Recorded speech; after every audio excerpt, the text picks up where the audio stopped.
হঠাৎ করেই রাত 10টার সময় চিকেন নিয়ে এসে বলল আজকে রাত্রে চিকেন হবে আর রুটি হবে। আর ও যেহেতু চিকেন একদম পছন্দ করে না, আমি খাই জন্য আনে, তাই ওনাকে সেইভাবেই রান্না করে দিতে হয় যাতে চিকেনের যাতে কোনো স্মেল না থাকে।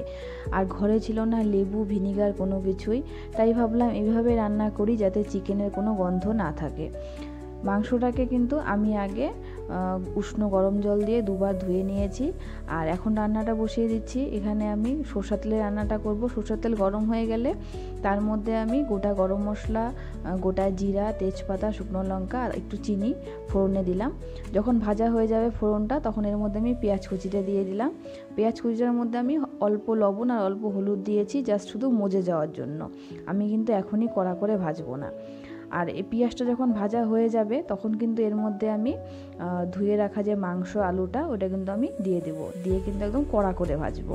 চাইলে কিন্তু মাংস আলুটাকে আগে ভেজে তুলে রেখে তারপরে কিন্তু ফোড়ন দিয়ে রান্নাটা করা যায়, কিন্তু একদম যেহেতু অনেক রাত হয়ে গেছে আর হাতে একদম সময় নেই, তাই কিন্তু আমি ডাইরেক্ট তেলের মধ্যে এভাবেই দিয়ে করছি।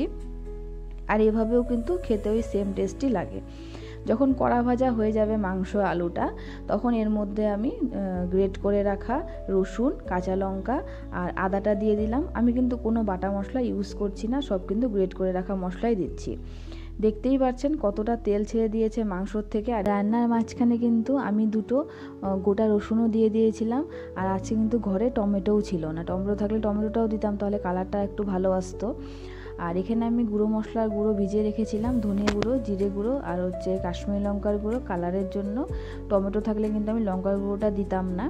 এখন গুঁড়ো মশলাগুলো দিয়েও কিন্তু আমি কিছুক্ষণ কষাবো, যতক্ষণ না মাংসটার থেকে তেল ছেড়ে আসে।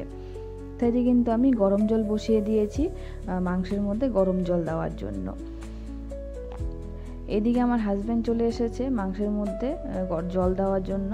তার কথা হচ্ছে যে কোনো রান্নাতেই যদি সে এসে না হাত দেয় তাহলে নাকি সেই রান্নার টেস্ট হয় না। তাই আমি যেদিন মাংস রান্না করি সেদিনও লাস্টে এসে একটুখানি নাড়াচাড়া করবে। আর এখন জলটা ওই দিয়ে দিল। আর মাংস আলু কিন্তু একদম সেদ্ধই হয়ে গেছে, এখন শুধু খালি গ্রেভির জন্য যেটুকু ঝোল রাখতে হবে সেইটুকুই। আর আমি এদিকে বেদুকে খাওয়াতে চলে এসেছি। আজকে বেদুকে খাওয়াচ্ছি ডালিয়া আর খিচুড়ি। যেহেতু অনেক রাত হয়ে গেছে, ওই দিকে করতে করতে আমার এদিকে দেরি হয়ে গেছে, তার জন্য ওকে আমি রুটি বা ভাত দিলাম না। অনেক রাত হয়ে গেছে তো বেশি হেভি হয়ে যাবে, তাই ওকে আমি ডালিয়ার খিচুড়ি করে দিলাম। আর ডালিয়ার খিচুড়ি খেতে কিন্তু ও খুব ভালোবাসে। ও ডালিয়ার খিচুড়ি, ওটস এসব খেতেও খুবই পছন্দ করে।